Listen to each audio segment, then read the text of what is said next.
Hello students, ये आपका अब चैप्टर नंबर 6 स्टार्ट होने जा रहा है। ठीक है, इस वीडियो में हम अब चैप्टर नंबर 6 की बात करेंगे। चैप्टर नंबर 6 आपका लाइंस एंड एंगल्स है। सबसे पहले हम लाइंस के बारे में, कुछ लाइंस के बारे में बेसिक जो होते हैं उनके बारे में समझेंगे। उसके बाद एंगल्स के बारे में समझेंगे। ओके, उसके बाद फिर फर्दर एक थ्योरम है एक्सरसाइज फर्स्ट के लिए, वो भी इस वीडियो में समझेंगे। ओके, तो लाइंस के बारे में पहले समझो कि लाइंस बेसिक कौन सी होती हैं। देखो, कुछ वर्ड आते हैं दैट इज़ लाइन, सेगमेंट, रे एंड लाइन।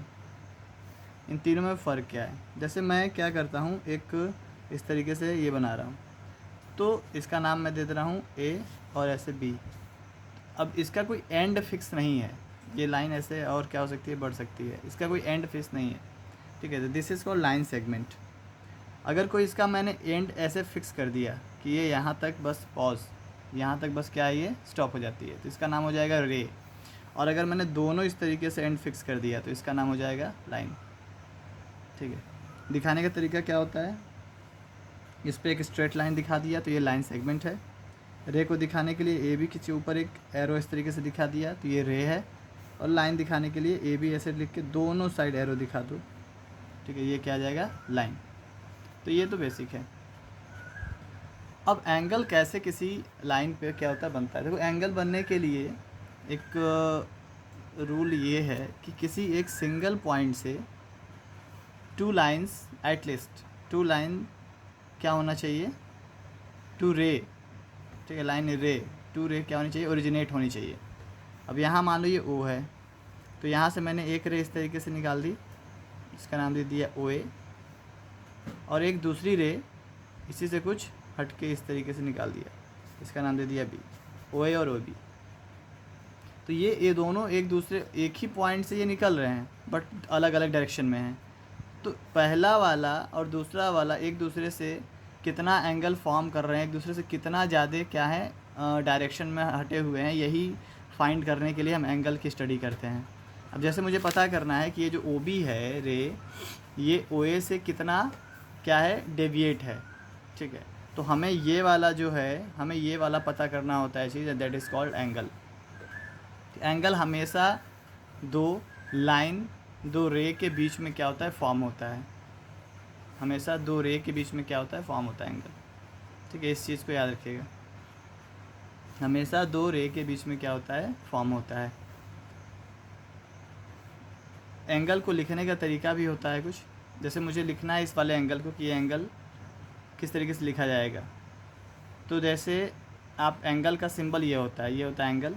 अब ये एंगल का नाम क्या होगा, इस एंगल का नाम कुछ ना कुछ, हर एंगल का नाम होता है। ठीक है, तो इस एंगल का नाम होगा एंगल ए ओ बी। हमेशा याद रखिए, ये जो दोनों, इसको आर्म्स बोलते हैं।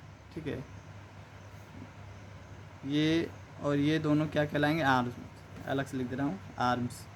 ये दोनों आर्म से मिल के क्या होता है, ये दोनों आर्म्स एक एंगल फॉर्म कर रहे हैं। ठीक है, तो मैंने बोला कि एंगल को लिखने का तरीका क्या होता है, एंगल ए ओ बी। हमेशा जहाँ पर एंगल बन रहा है वो सेंटर में होगा, कहीं भी। ओ जरूरी नहीं ओ ही हो, कुछ और भी हो सकता है। जहाँ पर एंगल बन रहा है वो कहाँ पर होगा, सेंटर में। और बाकी दोनों अगल बगल। ये ऐसे ही नहीं, ये ऐसे भी लिखा जा सकता है, बी ओ ए भी लिखा जा सकता है, ये भी सही है। ए ओ बी ये लिखो या बी ओ ए लिखो, दोनों सही है। लेकिन इसको पढ़ने से समझ में क्या आएगा कि एंगल कहाँ बन रहा है, ओ पे बन रहा है। क्यों? क्योंकि वो कहाँ पे, सेंटर में। ठीक है, तो ये चीज़ हो गई। अब एंगल के कुछ टाइप होते हैं। ठीक है, टाइप्स ऑफ एंगल।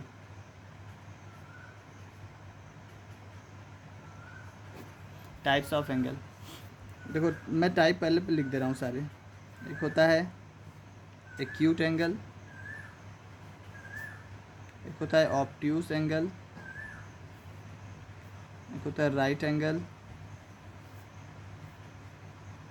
एक होता है स्ट्रेट एंगल,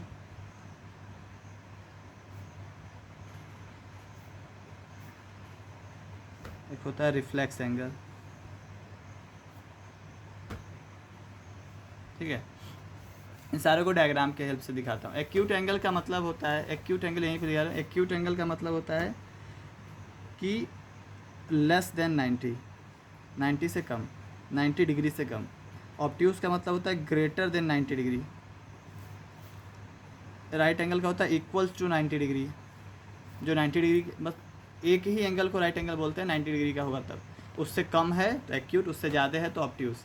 स्ट्रेट एंगल होता है इक्वल्स टू 180 डिग्री, 180 डिग्री के अगर इक्वल एंगल बन रहा है तो वो स्ट्रेट एंगल कहलाएगा। और रिफ्लेक्स एंगल होता है 180 से ज़्यादा बट 360 से कम, 180 से ज़्यादा बट 360। एक्यूट भी वैसे ही है, ऑब्ट्यूस भी वैसे ही है, 90 से ज़्यादा होगा बट 180 से क्या होगा, कम होगा। ठीक है, 180 से हमेशा कम होना चाहिए। चलो ये ऐसे नहीं लिखा जाता, बताऊंगा। और यहाँ पे 180 से ज़्यादा और 360 से कम क्या कहलाएगा, राइट एंगल ट्रायंगल। राइट नहीं, रिफ्लेक्स, सॉरी। राइट एंगल तो 90 डिग्री के इक्वल, रिफ्लेक्स होता है 180 से ज़्यादा और 360 से कम। 180 के इक्वल है तो स्ट्रेट एंगल, 90 से कम है तो एक्यूट एंगल, और 90 से ज़्यादा है तो ऑब्ट्यूस एंगल। और 90 से ज़्यादा और 180 से कम, ठीक है, तो ऑब्ट्यूस एंगल। ठीक है, ये बात समझ में आई। अब एक इसका एग्जांपल देखो कैसे होगा। जैसे ये लाइन है तो ये इस तरीके से, ये राइट एंगल कैसे बनेगा, बिल्कुल स्ट्रेट। 3 कंडीशन बना रहा हूँ। ये एंगल दिख रहा है मुझे कि स्ट्रेट जो लाइन है उससे कम है, ये कम ही तो है, तो this is called acute angle. ठीक है, यहाँ से लेके इससे कम तक इधर रहेगा तो एक्यूट। जैसे ही ये पहुँचा, ये 90 डिग्री है तो ये कैसा है, राइट, ये एक्यूट हो गया, ये राइट हो गया। ये कैसा है, 90 से ज़्यादा होने लगा अब, तो ये क्या कहलाएगा, ऑब्ट्यूस। ठीक है, एक बिल्कुल सीधी लाइन, ये सीधी लाइन है बट यहाँ पे क्या है, जैसे ये वाला है ना, इसको आप ऐसे घुमाते घुमाते घुमाते घुमाते घुमाते घुमाते ये इस तरीके से कर दो तो ये ऐसा बन जाएगा। सबका नाम ये ओ दे दूँ तो इस तरीके से बन जाएगा। तो ये जो है ये कितना होगा, बिल्कुल 180 डिग्री, स्ट्रेट है बिल्कुल ना, तो 180 ही होगा ना। ठीक है, ये 90 और 90 इसको ऐसे घुमा दो, और 90 घुमाओगे तो कितना बन जाएगा, 180, और इसको ही बोलते हैं स्ट्रेट। और एक होगा आपका ये इस तरीके से है, और मैं ये एंगल नहीं मेज़र करना है, ये वाला एंगल मेज़र करना है। सब में इधर ही से कर रहे हैं ना, ऐसे ऐसे तो बढ़ते जा रहे हैं, तो ये और बढ़ गए, तो ये कहलाता है, ये जो पूरा होगा ये कहलाएगा क्या, रिफ्लेक्स एंगल। ठीक है, ये यहाँ से लेके यहाँ तक का एंगल क्या कहलाएगा, रिफ्लेक्स एंगल। ओके, तो और रिफ्लेक्स एंगल क्या होता है, 180 से ज़्यादा होता है, दिख रहा है सबको, 180 से ज़्यादा, लेकिन 360 से कम। 360 कब हो जाएगा, जब ये ऐसे घूम के फिर से वापस यहीं आ जाएगा, तो पूरा एक चक्कर कितना होता है, 360 होता है। तो वैसा ही कुछ समझ में आ गया होगा। तो ये हो गया इंट्रोडक्शन। इसमें अभी कुछ और भी है, एक थ्योरम भी है, थ्योरम बतानी है। उससे पहले एक चीज़ और समझ लीजिए, कुछ एंगल्स के क्या होते हैं, नाम होते हैं। जैसे मान लो एक आपका इस तरीके से मैंने बना दिया, ठीक है, ऐसे 90 डिग्री मैंने बना दिया, ठीक है, ये 90, मैं इसमें बीच में एक और लाइन ऐसे रख दे रहा हूँ, हो सकता है। तो इसमें अब कितने एंगल बन गए, एक यहाँ और एक यहाँ, मैं नाम लिख दे रहा हूँ, ओ है, ABC लिख सकता हूँ। एक एंगल का नाम देना हो तो तुम्हारा क्या नाम है इसका, AOB, और एक एंगल यहाँ पे क्या एंगल, BOC दिख रहा है। COB भी लिख सकते हो, एक ही बात है, और BOA भी लिख सकते हो, एक ही बात है। इसको BOA भी लिख सकते हो, इसको COB भी लिख सकते हो, उससे मतलब नहीं, मतलब बस है कि एक सही नाम आपको लिखना है। तो AOB ये वाला एंगल और BOC ये वाला एंगल, ठीक है, नाम लिखने से समझ में आ रहा होगा। इन दोनों एंगल को बोलते हैं adjacent angle, adjacent angle, adjacent angle. Adjacent का मतलब होता है एक के बगल में दूसरा एंगल, एक के बगल में दूसरा एंगल। अच्छा, ये पूरा राइट एंगल है तो इन दोनों एडजेसेंट एंगल का सम कितना होगा, अगर मैं लिखूँ angle AOB plus angle BOC तो ये कितने के इक्वल होगा, 90 डिग्री। समझ में आती है बात। अरे राइट एंगल को आप 2 पार्ट में डिवाइड करोगे तो जोड़ने पे तो 19 आएगा। तो ऐसे ही एक हमेशा आपको याद रखना है कि अगर आप किसी स्ट्रेट लाइन पे, कैसे लाइन पे, स्ट्रेट लाइन पे किसी थर्ड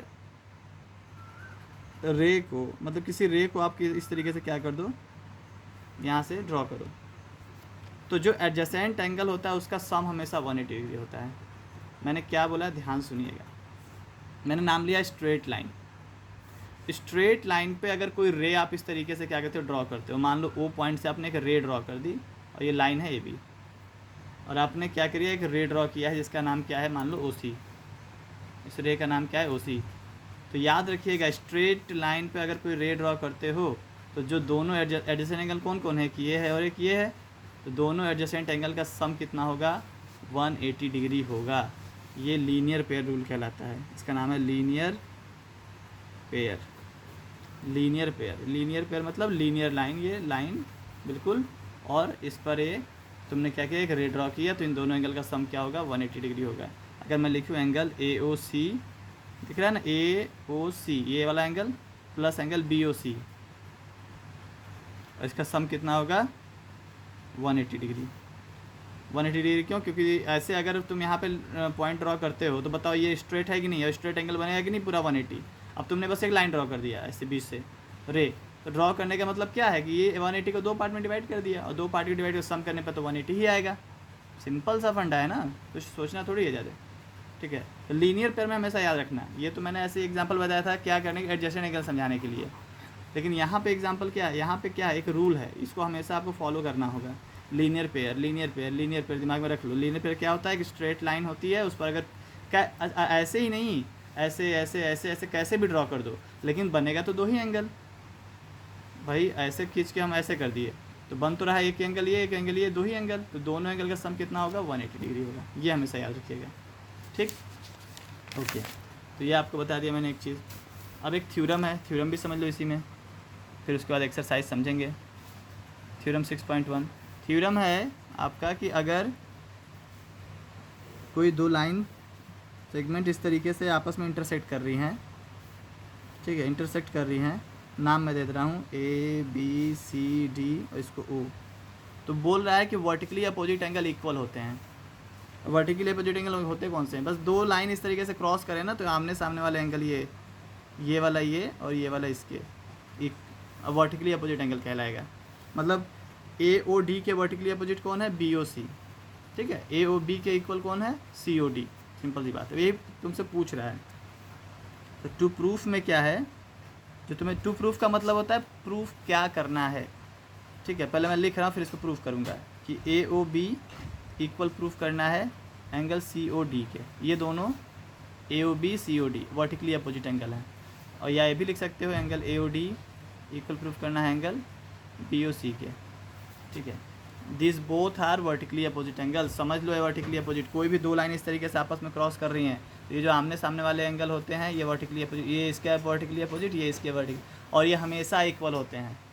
लेकिन वही चीज़ हमें प्रूफ करना है पहले, तब हम ये बाद में बोलेंगे कि हाँ भैया हमेशा इक्वल होते हैं। कैसे करेंगे देखो, अब मुझे बताओ, वर्टिकली अपोजिट एंगल मतलब इसको प्रूफ करना है इसके इक्वल ना, तो अब मुझे बताओ यहाँ पे मैं प्रूफ कर रहा हूँ,